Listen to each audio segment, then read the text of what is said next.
Good evening, ladies and gentlemen, distinguished guests, Your Excellencies, Foreign Minister. My name is Veerle Nouwens, and I'm the Executive Director of IISS here in Singapore. On behalf of Dr. Bastiaan Giegerich, our Director General and Chief Executive, it is my pleasure to welcome you to this IISS Raffles Lecture. This is the second iteration of the IISS Raffles Lecture. Many of you will be familiar with a different one, the Fullerton Lecture Series. We're delighted to continue the IISS's established tradition of world-class convening and major figures in Asian and global affairs. Now, at this prestigious hotel in which we find ourselves today. The IISS Raffles Lecture Series aims to inspire informed and intelligent public debate on matters of international importance and from an international perspective. It is in that spirit that it is an honor to welcome Foreign Minister Radosław Sikorski, Minister of Foreign Affairs of Poland, who will today address the theme 21st Century Imperialism and the Confrontation of this in Europe. At this year's Shangri-La Dialogue, we were honored to welcome the in-person participation of President Zelensky of Ukraine, who noted the global importance of a conflict that might, at first glance, seem far away. Indeed, Minister, you likewise echoed the sentiment of the international aspect of this challenge earlier this year at the UN General Assembly, when you remarked that only a collective response and resolve can, quote-unquote, deter the neo-imperial delusions that may arise in any part of the world. The reverberations of the war in Ukraine have been felt directly and indirectly around the world, whether through its economic impact or whether, as our executive chairman, Sir John Chipman, says, the rules-broken international order, in which, as he notes, the rules have been marginalized by a multiplicity of bad actors, while the good strategic habits for their maintenance have withered and little effort has been made to rekindle them. To meet the acute security challenges that it faces in its neighborhood, Poland has developed a determined and robust defense policy and is one of the few European states to exceed NATO's target of 2%. Indeed, it spent around 3.9% of its GDP on defense in 2023. The growing links between the Euro-Atlantic and the Indo-Pacific are also reflected in the case of Poland's defense procurement from South Korea, as well as its interest in growing defense cooperation partnerships across this region. Over the next hour, we will discuss the strategic situation in Europe against the backdrop of Russia's continued war against Ukraine, the global impact of regional conflicts, and hear from the Minister what Poland's approach is to growing geopolitical competition and its implications for Europe and the Indo-Pacific. Minister Sikorski has had a remarkable career that spans both national and international arenas, demonstrating a profound commitment to advancing global cooperation and security. He was appointed Foreign Minister in December 2023, having previously served as Minister of Defense, Minister of Foreign Affairs, and Speaker of the Sejm, the Polish lower house. He's also held the position of Resident Scholar at the American Enterprise Institute and was Executive Director of the New Atlantic Initiative in Washington, D.C. Together with Carl Bildt, he co-founded and co-launched the EU's Eastern Partnership, and in 2014 headed the EU mission to Kyiv. Minister Sikorski is also an accomplished author and a former war correspondent. And with such a distinguished career, it's a delight to know that we share one personal touch point, which is that we both attended Pembroke College at Oxford University, where the minister read philosophy, politics, and economics. Before we begin, just a few housekeeping announcements. May I please ask you all to turn off your mobile phones or switch them to silent mode. In the very unlikely event that there's an emergency, please just follow our IISS staff who will guide you out of the room. Minister Sikorski will speak for around 20 minutes, after which we'll have a period of Q&A for around 30 minutes. Both the entire lecture and the Q&A are on the record. And for those of you joining us virtually today, please do already type your questions in the Q&A box on Zoom so that I can see them ahead of time. But Minister, we greatly look forward to your remarks today and to the discussion that will follow. And without further ado, the floor and this podium is yours.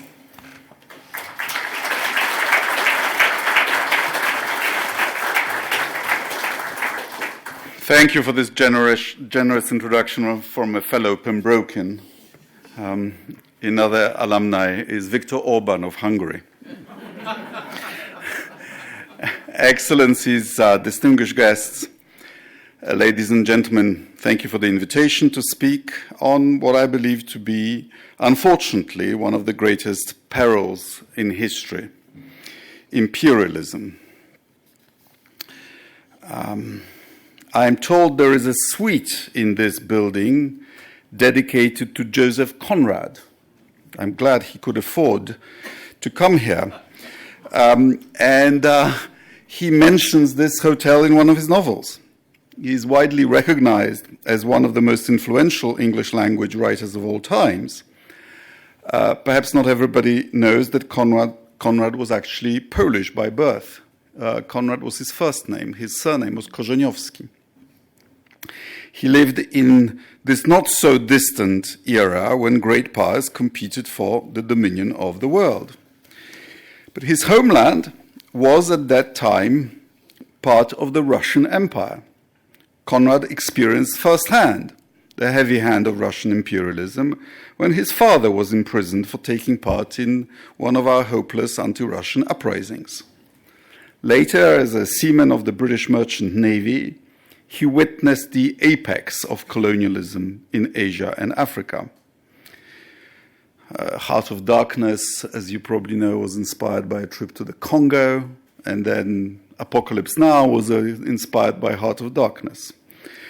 Through one of his characters, he gave this bitter judgment on Western Empire's actions, quote, "The conquest of the earth, which mostly means the taking it away from those who have a very different complexion or slightly flatter noses than ourselves, is not a pretty thing when you look into it too much."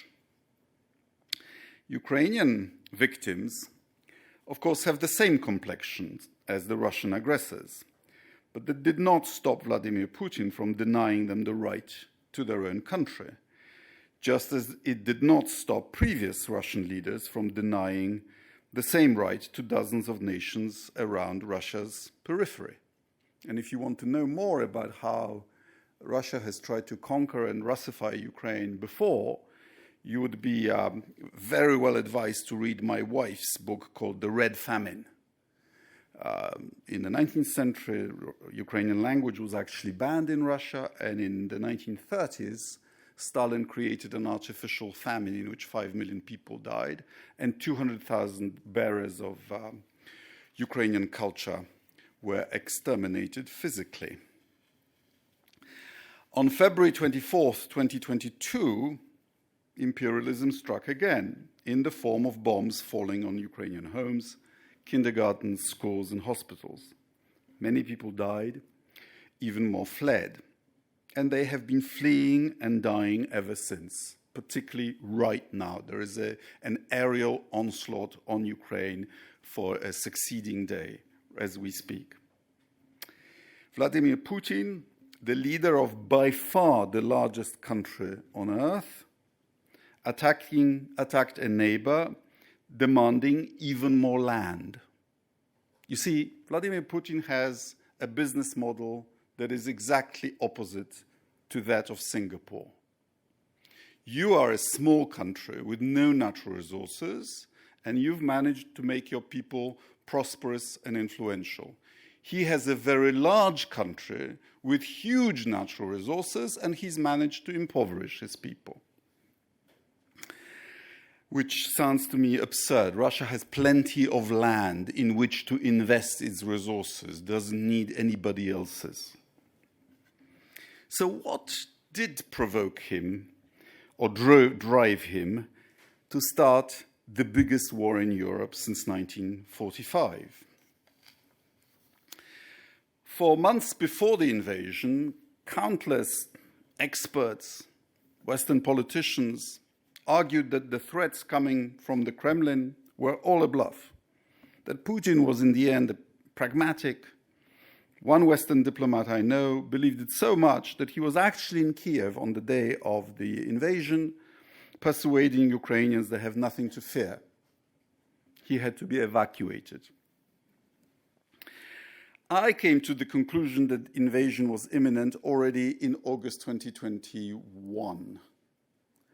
I was a member of the European Parliament back then, and I didn't have any access to privileged intelligence. But I read newspapers, and I came across Vladimir Putin's long essay, in which, by unbearably twisting and reinterpreting historical facts, he argued that the Ukrainians were in fact Russians, and that Ukraine had no right to sovereignty or even existence beyond being regional folklore. I then learned that he ordered the essay to be read by all professional Russian soldiers. And I asked myself, why would you do that? And I knew that the invasion was coming. Historical narrative is a powerful weapon. It can shape people's worldview and thus their actions. It can bring nations together, but it can also drive them apart. It can calm troubled waters of international relations, but it can also start a massive storm.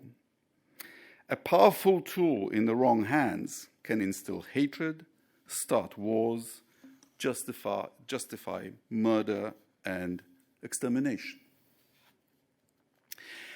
I'd like to address one particular excuse for the launch of this invasion, because I know that the narratives are spread, particularly in the so-called global south, and I know that it's a controversial concept, but you know what I mean.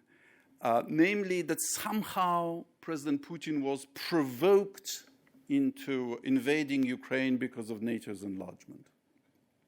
Let me just give you a few dates. 1991. The Soviet Union is still in existence. In Ukraine, they have a referendum on independence.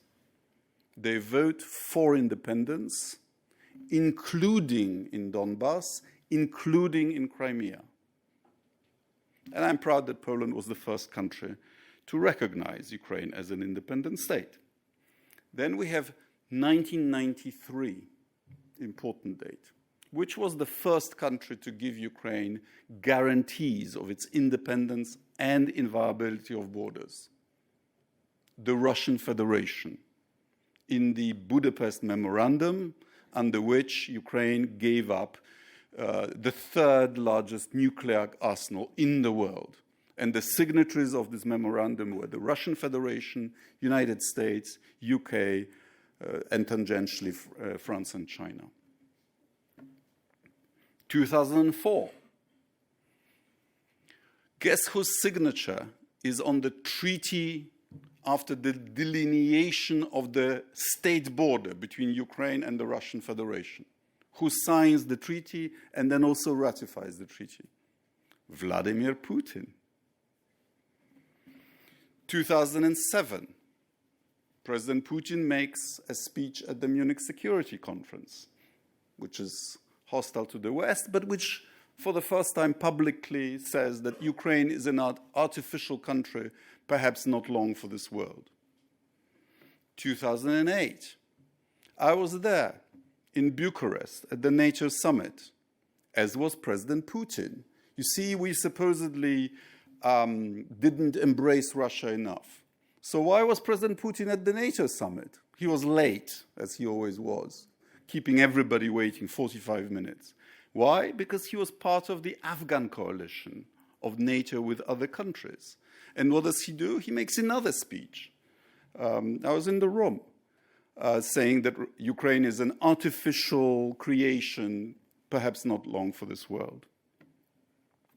2014, under President Yanukovych, who changed the Ukrainian constitution. And what does the new version of the constitution say? That Ukraine is a non-aligned country, barred from joining military alliance. And what does President Putin do? He does the Anschluss of Crimea, taking over the sovereign territory of another country, even though Ukraine constitutionally was unable to join NATO. And then, of course, you have the opposite example of Sweden and Finland joining NATO. If the theory of wishing to join NATO meant that you had to be invaded by Russia, why is Russia not invading Finland and Sweden? Every war of aggression is always started supposedly in self-defense, and Russia should know about it. When the Wehrmacht crossed into the Soviet Union under the Barbarossa Plan in June 41, the Soviet ambassador was summoned to the German foreign ministry and was told that Germany was invading the Soviet Union in self-defense. Poland was invaded in self-defense. And if you remember at the beginning of the Ukraine war, the Americans managed to preempt some of the provocations that were planned so that Russia would be provided for a casus belli in self-defense. There is no self-defense reason to invade another country.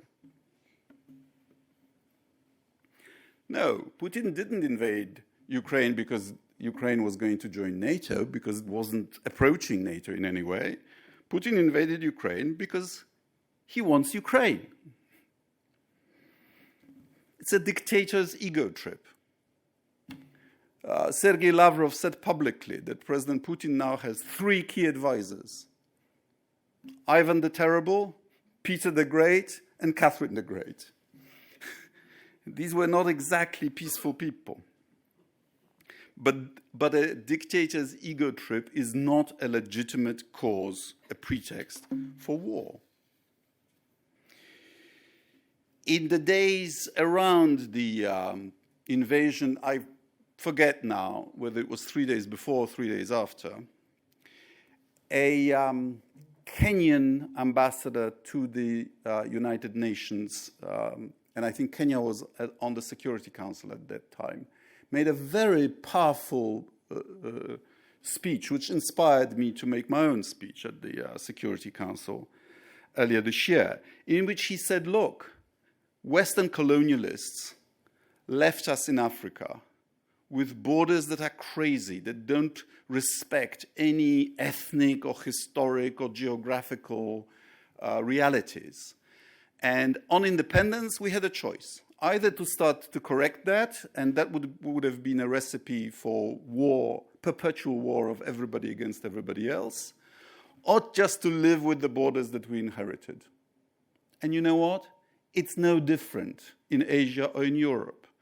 Or give me one nation-state's border, which is not an island, that is not artificial. The United Kingdom is an island, and yet the border of the United Kingdom is artificial, actually.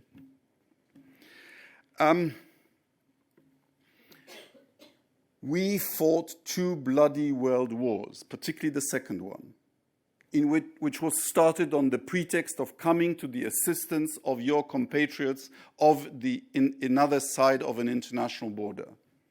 And we have established a taboo that you may not do that. That if you have a problem with the treatment of your national minority, you go to the UN, you go to the Council of Europe, you invoke the Council of Europe Convention on the Protection of National Minorities, which says that minorities have the right to their language being taught in school, double signs on roads, official language in courts, and so on. You are in your right to demand all that. What you're not allowed to do is to send in tanks. And this taboo needs to be re-established, or else there'll be trouble, not only in Europe.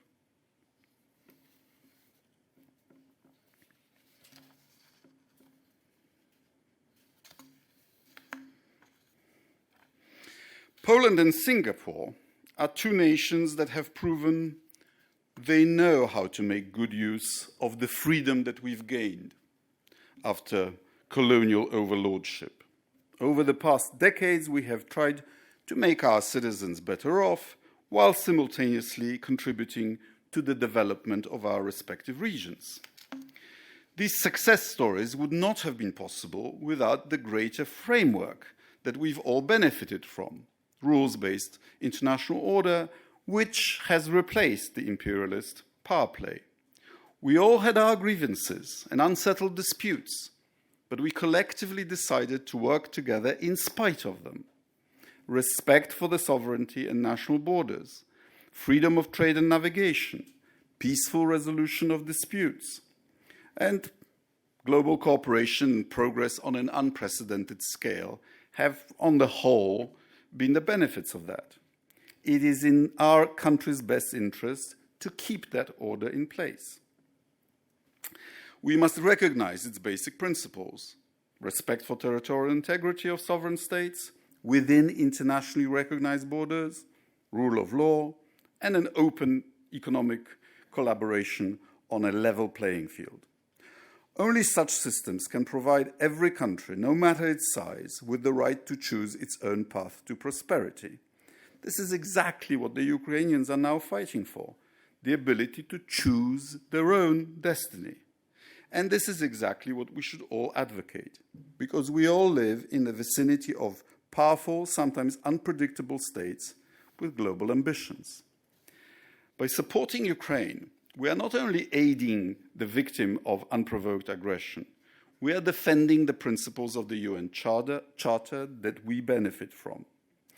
Today, these principles are at a breaking point. While the past 80 years have seen numerous conflicts, never before has a permanent member of the UN Security Council challenged the statehood of a sovereign nation and another member, or attempted to alter internationally recognized borders. If such actions are left unchallenged, the security of many small and medium-sized states will be at risk.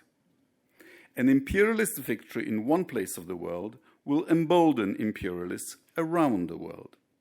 Therefore, in order to retain the right to tread our own path, we must prevent revisionist powers from breaking the rules and destroying the system based on international law.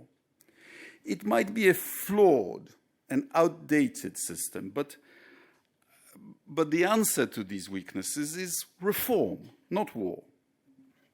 A great Polish poet and a Nobel Prize laureate for literature, Czesław Miłosz, once wrote, and this can apply to smaller countries: an avalanche can change its run depending on the pebbles and on the stones on the ground underneath it. Your world-renowned Prime Minister, the late Lee Kuan Yew, wisely argued that, quote, "A nation is great not by its size alone.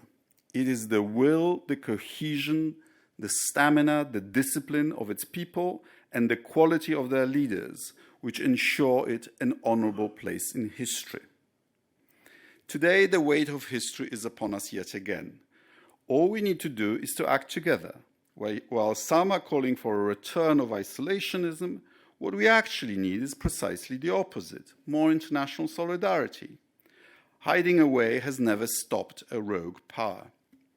Imperialism in Europe, in South America, in Africa, and here in Asia has always rewarded the few and oppressed the many. Multilateralism, imperfect as it is the only viable and just alternative for the global community. Ladies and gentlemen, the war in Ukraine is not some regional squabble. It is a brutal colonial war with global consequences in which over 1 million people have already been killed or injured. Mind my words, if Putin were to conquer Ukraine, other leaders with imperial ambitions would follow. and they would all come with their own historical justifications for territorial claims. We have seen this movie before, and we know how it ends. But we are not doomed to play a sequel. History will repeat itself only if we allow it. We shouldn't. Thank you very much.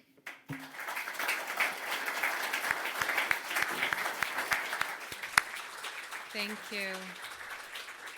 Thank you very much, Minister, for that very poignant opening remarks. We'll now go to the question and answer session, for which we have about 30 minutes. I already see one hand up.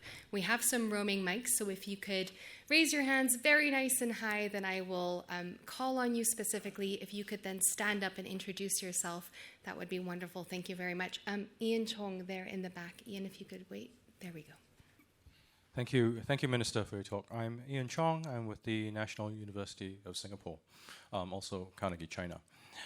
So I'd like to thank you for your very rousing speech, but I do wonder then what do you or your colleagues in Europe expect actors in Asia to do in response to this imperialism? And also, I suppose, what should we be expecting Poland and your European partners to be doing when actors are challenging the rules of the road at sea and on rivers in Southeast Asia, noting, of course, that this is the PRC, Putin's partner with no limits.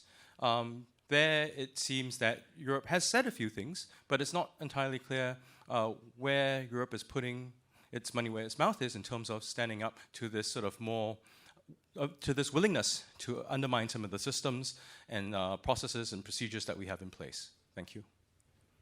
Should we go one by one? Sure. What can you do? You can do at least two things. First of all, and we are grateful to Singapore authorities for imposing sanctions on the aggressor, unlike many other countries. But you can make sure that your companies know what are dual-use items, what are the sanctions that other countries have imposed, and how to detect sanctions busting and how to detect customers that perhaps intend to engage in sanctions busting. Russia doesn't make its own semiconductors. There are all kinds of other dual-use goods, and if you look at the figures of Russian imports or transit to some Central Asian countries, for example, some of them are very surprising. So that's one thing. And the other thing is, of course, assisting Ukraine. You know, vote in the UN is not just a press statement. The UN General Assembly condemned the Russian invasion of Ukraine as an act of aggression by one of the biggest majorities ever in the UN on any subject. That establishing not just the legal right to help the victim, it actually establishes a duty to redress and reestablish the state of international law. I believe we have a duty to help the Ukrainians. Countries shouldn't be able to just walk in and take a neighbor's territory because they say so. There are profound consequences.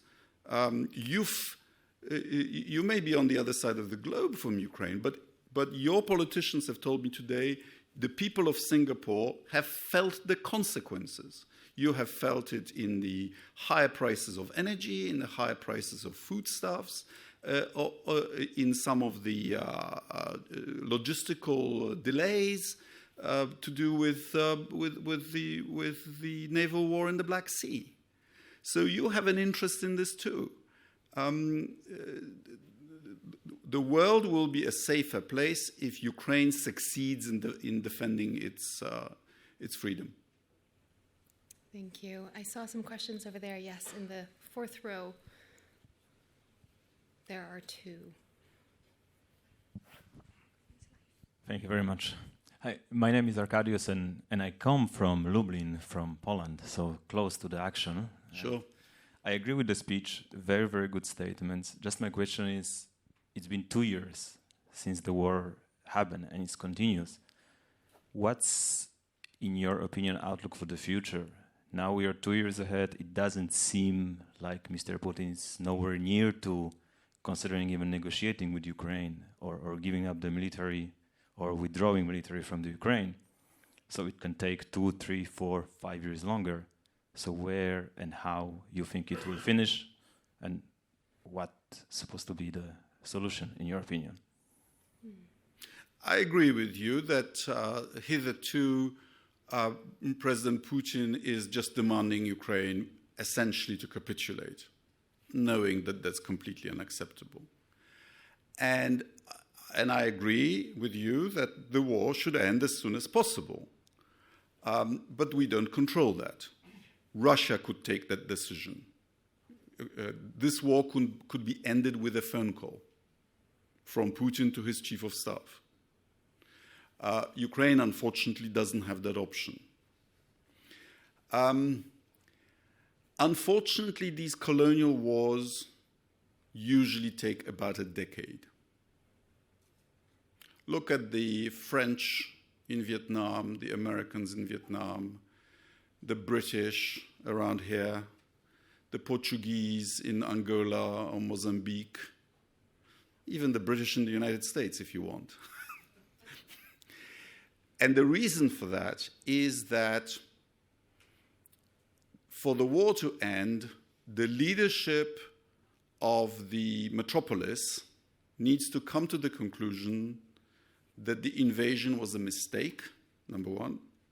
Number two, that the objective is not achievable at an acceptable cost in blood and treasure. And thirdly, and this is the real difficulty, if you look at most of these colonial wars, almost all of them were ended by a different team than started them. Because it's very difficult for a leader to admit that he made such a colossal mistake. But Ukraine doesn't have an option. Putin's original aims were to literally exterminate Ukraine as a nation state, as a real nation with the right to maintain its own state. He wanted to bring them down again to the status of Soviet folklore.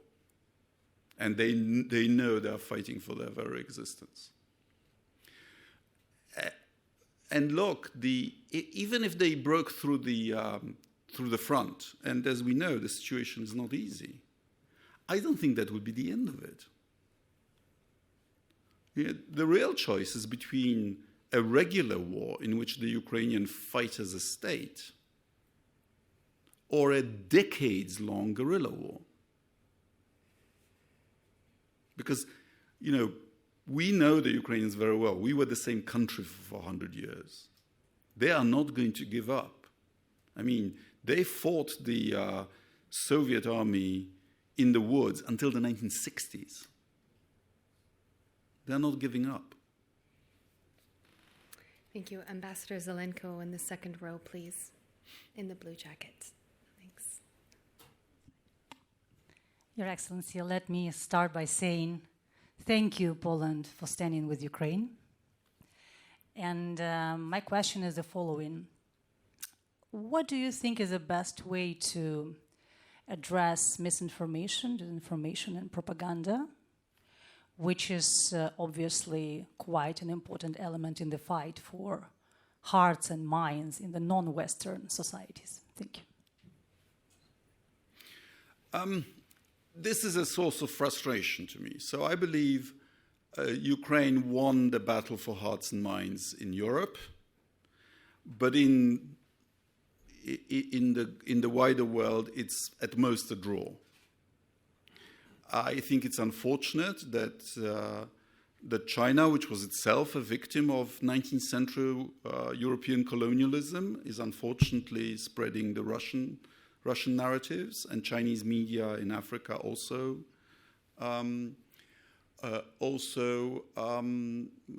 transmit that line. I think in Latin America, there is a widespread assumption that if the United States is supporting something, it must be bad. Which is why I'm trying to persuade you here that this is Europe's last colonial war. And surely the victims of European colonialism from the past should see it for what it is. Because it is not true that colonialism was only white on colored, as Conrad described it. It was white on white and colored on colored too, by the way.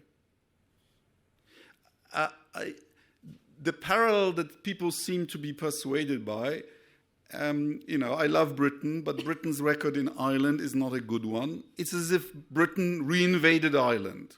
They speak English, right? They speak the same language. Therefore, they're not a separate nation. Yeah, this is the kind. Try to tell an Irishman that he's not separate, or a Scot, right? But this is a classic colonial narrative, the denial of the otherness of the subject country. And the Russians will need to reinvent themselves as a post-colonial country. It's actually the best hope for themselves, because otherwise they are condemned to fight one war after another.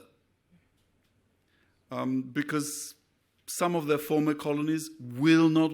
We didn't enjoy it, believe it or not. And we will do whatever it takes not to be a Russian colony again. And that's why we feel your pain. Minister, since you've mentioned China, I'll just turn online, since we have one question about China from Maya Nowens of the IISS. She requests, her question is as follows. China's support of Russia's war of aggression goes directly against the PRC's own principles of respect for sovereignty and territorial integrity. How does China's role in this war impact Sino-Polish bilateral relations? And what more should Europe do to signal to China that that its support of Russia's war has consequences? To be fair to the leadership of China, I think Putin misled them too. He told them what Putin himself believed, which is that it'll be a 3-day show. And Putin acted on a whole series of wildly optimistic and false assumptions. And I think China is partly embarrassed by this. But also is probably quite happy to take over the Russian market, quite happy to receive Russian oil and gas at a discount. When Putin runs out of money, perhaps he will have to sell them his gold reserves.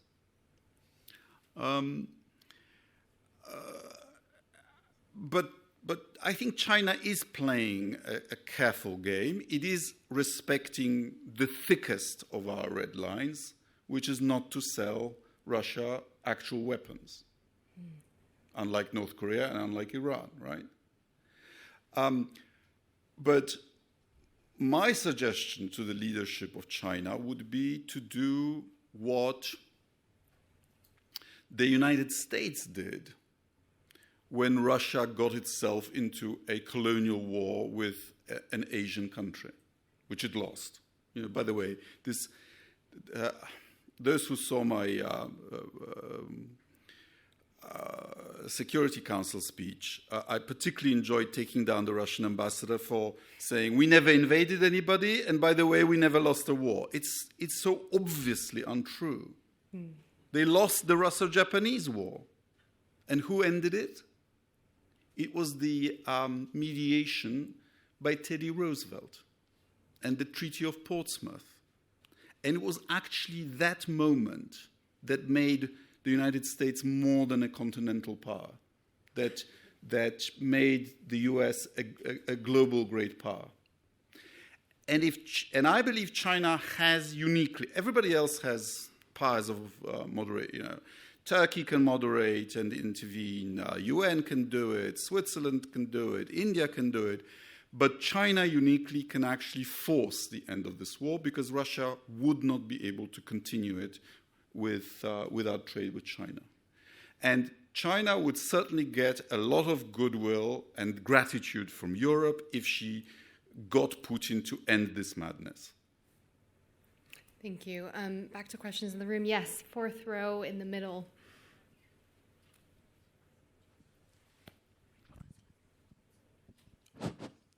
Hello. Thank you, Minister, for the talk. Completely agree with all the arguments. My name is Tom. I've lived in Singapore for about 11 years now. I'm from Wrocław, so a little bit further from the action, not that much far. I wanted to ask you about something you said. It really resonated with me. You mentioned how the Western politicians and experts before the war, they didn't really believe that this would happen. And perhaps more disturbingly, I feel when I talk to my friends now from the West, they still don't believe that any escalation would happen. Among the arguments I might hear is Poland is safe, Europe is safe, NATO will deter, Putin is just negotiating through tanks in Ukraine. And I mean, I talk to my friends in the tech industry, but you talk to the most senior of leaders, and my question to you is, do you believe that the eyes of Western Europe are truly open to the problems that might escalate? And if they're not truly open, then what will it take to really open them? Thank you. Let's give credit where credit is due. The defense minister of Germany, Mr. Pistorius, said a few weeks or months ago that we need to be prepared to be able to physically deter Putin within 5 years. And we are now spending more on defense. And Europe has already contributed 125 billion euros to the Ukrainian budget and Ukrainian defense. The United States, about the same. That's real money. If you look at the public opinion polls, both in Europe and the United States, actually support for Ukraine is still holding. Not for everything that Ukraine wants. And sometimes some countries give too little too late. But if you'd asked me 3 years ago, when I already thought the invasion was coming, what would happen? I will tell you the following, that Russia has underperformed my expectations. Ukraine, Europe, and the United States have overperformed what I would have expected them then. So yes, it's a tragic situation, but actually I think Putin expected us to be far more, in his mind, degenerate than we are. All right. Yes, Danny Kwa in the third row. Thank you, Chair. Thank you, Your Excellency, for such a rousing speech. I wondered if I may, I could try to put some Asian cloaking on your discussion of imperialist wars. Thank you very much for such a powerful statement on multilateralism, the respect for territorial integrity and national sovereignty, the idea that external agents shouldn't, under the guise of protecting a minority part of the population, come in and disrupt a nation. So I wonder how, in your view, these ideas apply to global conversations about China and its internal relationship to Xinjiang, Tibet, and arguably, depending on how one reads the historical documents, Taiwan as well. How do we apply your ideas to the discussions that we're having around the world on China as a national sovereign nation? Thank you very much. This is a tough one, and I'll speak with my Polish and my European hat, okay? With my Polish hat on, I have to tell you that we respect China's culture, history, civilization, and we recognize they have a different experience with communism. So for us, communism was not just a foreign imposition, it was actually the thing that made us poorer, that held us back. But we recognize that China got modernized under the rule of the Communist Party, and they may have a different view. And Poland also studiously observed the one China policy. I was also a member of the European Parliament until recently, where I co-authored the policy of the European Union, or at least the European Parliament's position paper, which was overwhelmingly voted through, where it's of course more complex. We coined the phrase, which I think was then taken up by others, collaborate where possible, compete where needed, confront where necessary. China is not a democracy, and respect for for human rights in China is something that we criticize. But it is a quarter of humanity, and we need to recognize the limits of our power. And it's one of the bets that we lost after the Cold War. You know, foreign policy, in a sense, is a series of anticipations and bets with the future. We admitted China, we the West, China into the WTO, betting that it would lead to the liberalization of China, at least economically. Some people had even higher hopes. We lost that bet. We bet that if we embrace Russia, help it, it will Europeanize. We lost that bet. We bet that if we sustain the peoples of North Africa and the Middle East during Arab Spring, it will be like 1989 for Central Europe. We lost that bet. We bet that if we improve Afghanistan's infrastructure, build roads, schools, hospitals, it will become a more tolerant, a more progressive society. Actually, you know, they have the Taliban back on with terrible record on human rights, with just better roads, hospitals, and schools. We bet that if we remove Saddam Hussein, Iraqis will become a democracy, and it's not exactly a success. We've lost too many bets. We need to win Ukraine. Thank you. Yes, in the fifth row, I believe. Thank you.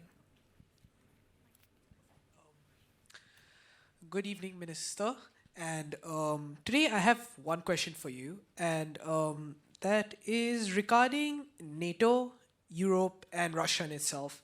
And to this, I wonder that in response to the Russia-Ukraine war, a few states had joined NATO, and a few gave their formal interest to NATO to want to join them.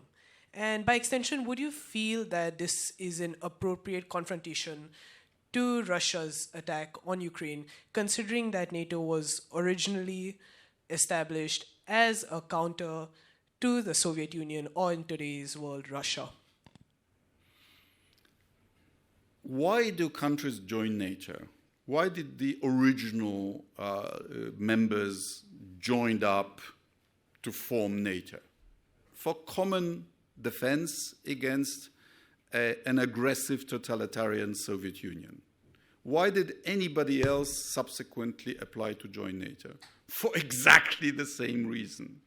I've already given you the timeline. Ukraine, for far too long, imagined that it was some kind of big player between the great powers and wanted to be neutral. And actually all they were doing, and I'll say this even though we have the Ukrainian ambassador here, actually they were wasting time. We knew, Poland, in the 1990s that the window of opportunity for joining the West would not be open forever. That's why we were prepared to eat grass, but to join NATO and the European Union. And that's why we now have 10,000 American troops in on our soil, and that's why we think Russia doesn't want a war with us at the moment.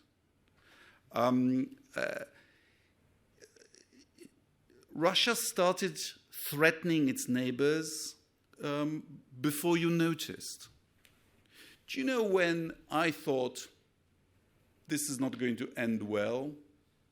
You know, in Singapore, being not the largest country on earth, you will understand my logic that when you're smaller than your neighbor, you pick up the intimations of danger quickly, huh?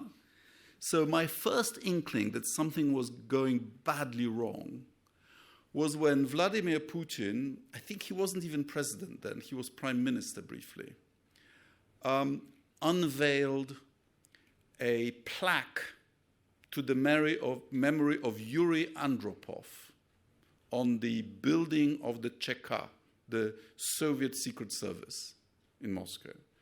Who was Andropov? He was the guy who was the Soviet ambassador in Budapest during the Soviet invasion.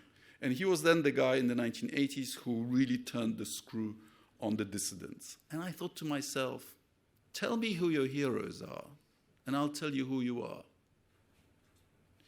And then when I learned that he introduced into Russian schools all this Soviet and Russian imperialist version of history, I thought this is not going to end well. Because if you train your people to demand domination over your neighbors, sooner or later you'll have trouble. And so in the beginning is always the word, and the word becomes flesh. And if you espouse an aggressive imperialist ideology, if you send death squads abroad, let's remember this didn't come out of nowhere. Vladimir Putin has been sending death squads to the UK, to Qatar, to Germany, way before he started invading countries. When you do these things, your neighbors start fearing you. And when you are afraid, what do? You seek for allies. And what is the most successful alliance in history? NATO. Putin enlarged NATO. You know, after the NATO invoked its Article 5 so far only once. You remember why and when. After the 9/11 attacks on the United States. Okay, and we went out of area. We became expeditionary. But when the wars in Iraq and Afghanistan fizzled out, do you remember President Macron saying NATO was brain dead? We were out of purpose. Because, if there is no enemy, then what do you need a military alliance for? Putin revived NATO. Minister, I wondered whether I could just return to a question earlier in the conversation around the instability that there is here in this part of the world as well. There is, of course, a number of flashpoints that threaten to erupt into conflict, maybe not immediately, but over time. And I wondered what your perspective was on what Europe can do for its Asian partners in maybe mitigating some of these challenges. There's, of course, an ongoing discussion around the long-term commitment of Europe to this part of the world, especially as there is so much happening closer to home. There's questions around resources and this economy that we all face. So I wondered whether I could just ask you to reflect on that a little bit. Well, I'm partly on a fact-finding mission. Today, Singapore, tomorrow, Malaysia, then Philippines. And of course, I know that Europe, apart from a few French ships, doesn't have reach in military terms to this region. But we are an important trading partner, and breaking international rules should not be without consequences. Thank you. Yes, if I could go to Julia Vu in the first row, and then to the gentleman next to him.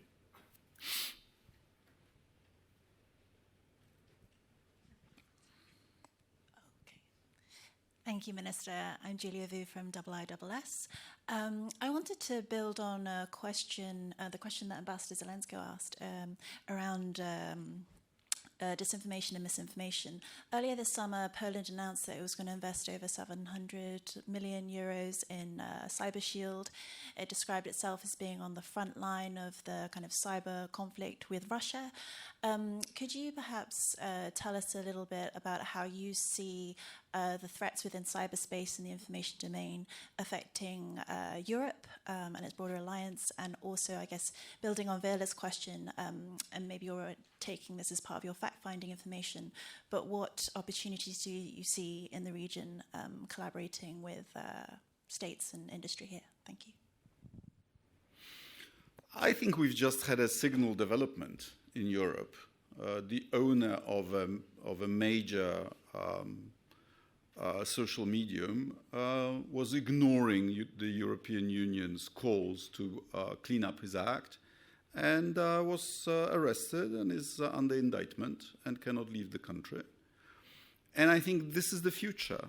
Either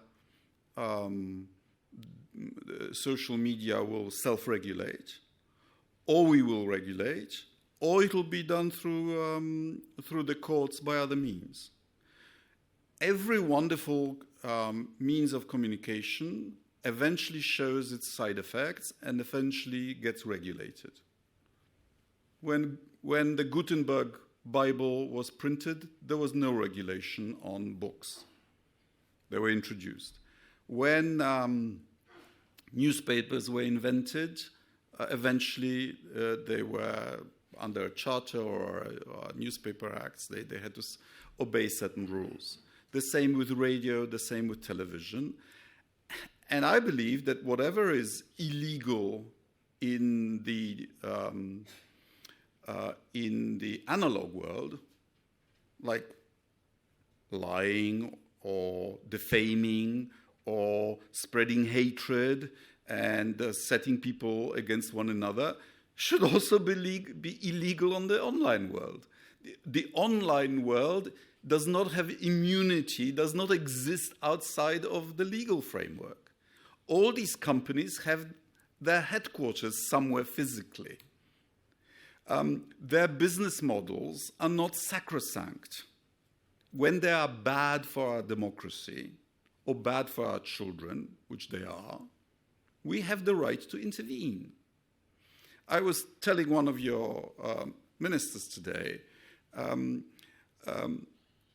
that there is a precedent. In the 1970s, in the United States, it was discovered that one of the unscrupulous networks was beaming these microsecond ads that the consumer couldn't see, but that affected their consumer choices. What did the FCC do? They banned subliminal advertising. We can do this because there are other goods. There are other, our children's brains are being affected by this. And, one of the gripes I had with my Western colleagues until the invasion of Ukraine was, why did we tolerate Sputnik and Russia Today as if they were legitimate media outlets for decades? I saw opinion polls in the United States from 5-10 years ago. Most Americans watched RT not knowing that this was a Kremlin outfit. They thought, it's just another Fox News. We were allowing our media sphere to be manipulated and invaded by a hostile foreign power, which would not even consider us able to do it on their turf. I mean, we are open societies, but we shouldn't be stupid. Thank you so much. Minister, we have run out of time, unfortunately. I know that there is plenty of other questions still in the audience, and for those who I didn't get to, I'm very sorry for this time, but I hope that we'll have another occasion to welcome you back to Singapore and back onto this podium. It's been a wonderful, I think, exploration of some of the real challenges that Europe's facing at the moment, but also I think some of the lighter points that you mentioned of hope in the future that we can all look forward to. Before I ask you all to join me in thanking the Minister, could I please just ask you to remain seated once we've finished? The Minister and I will then take a quick photo and leave the stage. But for now, Minister, thank you so much. Thank you.